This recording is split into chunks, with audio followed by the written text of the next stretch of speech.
Some countries will continue to export even though there is a shortage within their country. Hello YouTubers, Alaska Prepper here. Ladies and gentlemen, countries have started, as I mentioned on a video about a month ago, that countries and nations would start to ban the export of food products, amongst other things, in order to protect their people. And now it's happening not only with one or two countries, but in mass. Many countries around the world are doing this, especially with food products. Now, I only took about 15-20 minutes to look up several nations that are banning food products. I'm going to go over those with you, but I encourage you to do your own research. If you're not convinced by now that we have even more severe shortages coming down the line, maybe this will convince you and it will encourage you or motivate you to go out there and prep up some of those things that you need. Now, here in the United States, I put out a video earlier today showing and telling you that we are going to have some more beef shortages later on this year, and that the stock of beef may not be replenished fast enough in order for prices not to skyrocket going to the end of this year and into next year. Now, on top of that, ladies and gentlemen, go ahead and put all of the bans on exports of food that is going on around the world, and that just paints a perfect storm for the inflation of the prices of the things that we need to eat and live on a regular basis. Now, let's just go ahead and start off with the elephant in the room as far as exports go, and let's just talk about Russia just for a little bit.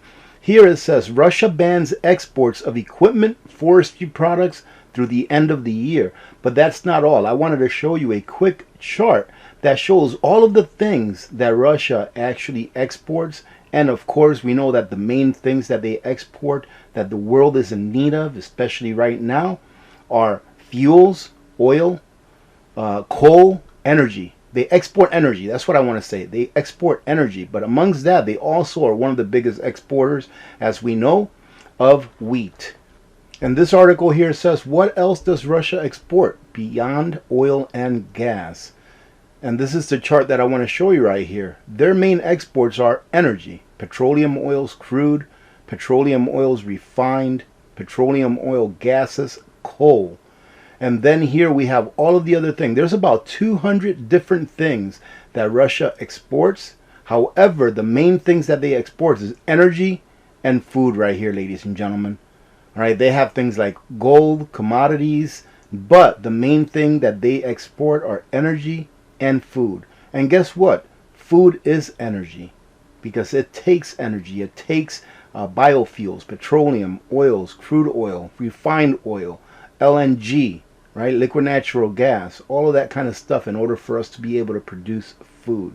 I'm going to leave the link to these articles in a pinned comment down below so that you can come back and revisit it and just see how many things it is that Russia does export. But I didn't want to concentrate this video just on Russia. We've been talking about Russia for a long time. We'll go ahead and knock Ukraine out of the way as well. Here it says Ukraine bans export of wheat, oats, and other staples. And of course, we all know what's going on in Ukraine, and I agree with them banning those food products. Why? Because their people need to eat, ladies and gentlemen. And here it says Ukraine's government has banned the export of wheat, oats, and other staples that are crucial for global food supplies as authorities try to ensure they can feed people during this invasion. Right? So obviously, we've all known this as well. And here it says that Egypt will ban exports of flour, lentils, wheat, as the most populous Arab nation moves to safeguard its food reserves amid the fallout of the Russian invasion of Ukraine. And I've always stated, it doesn't really matter why. What matters is what's happening. And here Egypt is taking another stance in order to make sure that their people are fed. Algeria bans exports of basic foods due to worries of shortages. Just another one. Turkey halts exports of oil seeds and corn. The organic soybean meal import market could face headwinds. Organic soybean meal prices remain steady on the East Coast and the West Coast. Prices are offered at near $1,600 per short ton on both coasts. While some Chinese organic soybean meal is expected to be sold on the West Coast in March, the East Coast will not have that luxury. So depending on what part of the country you live in, ladies and gentlemen, if you live here in the United States, depends on how much this will affect you. And I'm just mentioning here that this article is from March. So I'm not looking at articles just from today, but from the near future as well, from the near past as well, because these things are leading indicators, meaning that if they stopped exporting these things in March, more than likely it may be starting to hit the market now, but for sure within 60 to 90 days, you're going to see those price increases at your stores due to these export bans. And here, ladies and gentlemen, I want to show you how things can change in a hurry. Here today, it reports that palm oil is being excluded from the export ban that Indonesia set on palm oil. But just a few days ago, Indonesia said that they were going to ban palm oil exports to curb domestic prices. I've said it before, and I'll say it again. Some countries will continue to export even though there is a shortage within their country. Why would they be saying here, just a few days ago, 3 days ago, that they're banning oil exports, and then today turn around and say, no, we're going to go ahead and export the oil. We're not going to stick to what we said before. I'm sure that there are certain pressures going on behind the scenes, but it is better, ladies and gentlemen, for you to be safe than sorry. I went to Costco yesterday after our live stream, and that oil that I like to use, the one that I'm always referring to, that olive oil that I like to use, that comes in 2-3 liter bottles, and I've been tracking the price on it since like a year and a half ago. It started out at $19.99, I believe it was. And then it went up and went up and went up, and then it went up to like $29.99. I was like, look at this, it's gone up by 50%, in less than a year. And then I went back and I reported to you again that it had gone up to like $31.49.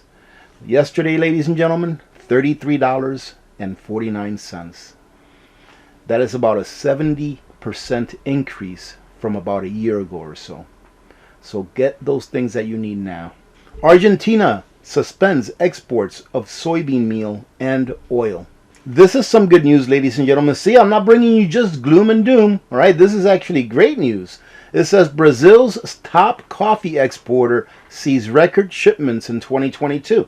Now let's see what happens, and let's hope that they stick to that. But you should be stocked up on your coffee anyways, because I've been reporting for the last year and a half or so that Brazil has had very bad crops when it comes to coffee due to droughts and due to freezes.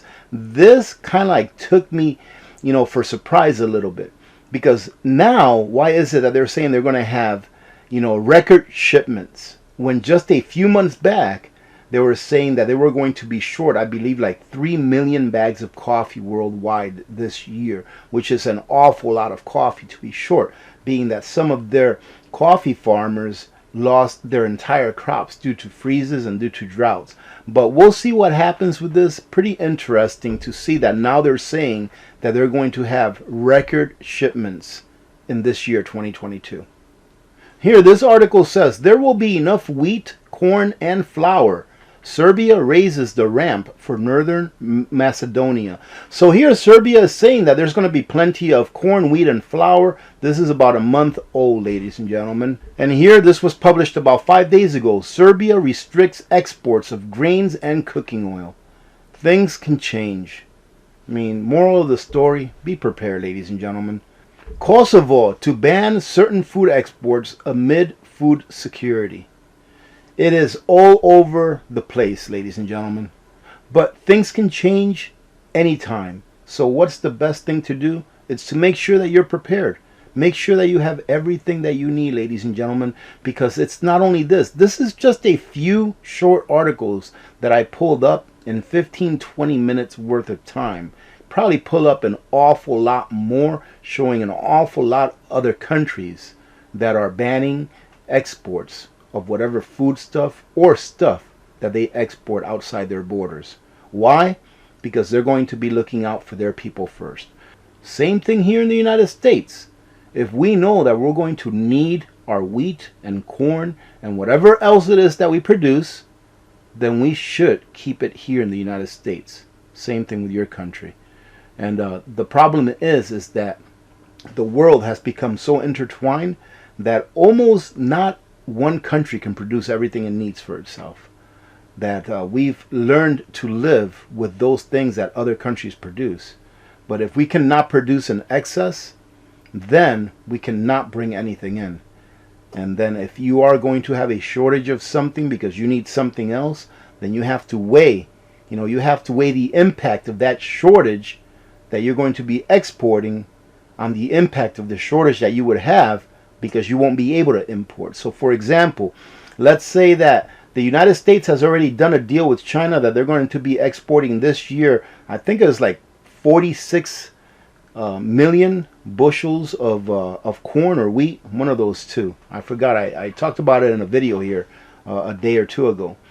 And let's say that we have something that we really need to import from China, like pharmaceuticals, right? We import a lot of our pharmaceutical ingredients from China. If we tell China, well, no, we're not going to export to you our wheat because we need it, then China could say, well, we're not going to export to you the pharmaceuticals that we export to you. So then what are we going to do? And that is why we need to bring back manufacturing to our nation. We need to bring back the manufacturing that allows us to provide for ourselves those things that we need. That way we are not at the behest of any country that can provide those things to us because we decided to give away our manufacturing sector. Having said that, I hope you got something out of this. I try not to make this video too long because it's just talking about exports and what are you going to do? Are you going to prep?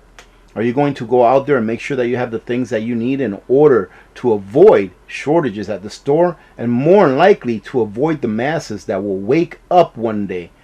If you haven't seen the video that I put up earlier today, the masses will one day wake up to the fact that they've run out of time. And if you wait till that day, ladies and gentlemen, you will have a very rude awakening because people, they're not as nice as you may think that they are, especially when they're hungry. Having said that, have a great day. Remember to be good to each other. When good people do good things happen. Remember to reach one, teach one, and repeat. If we all did this, the world would be a better place, and you know that it will be a better place. Many blessings to all of you and your families. I'm Alaska Prepper. I'm out.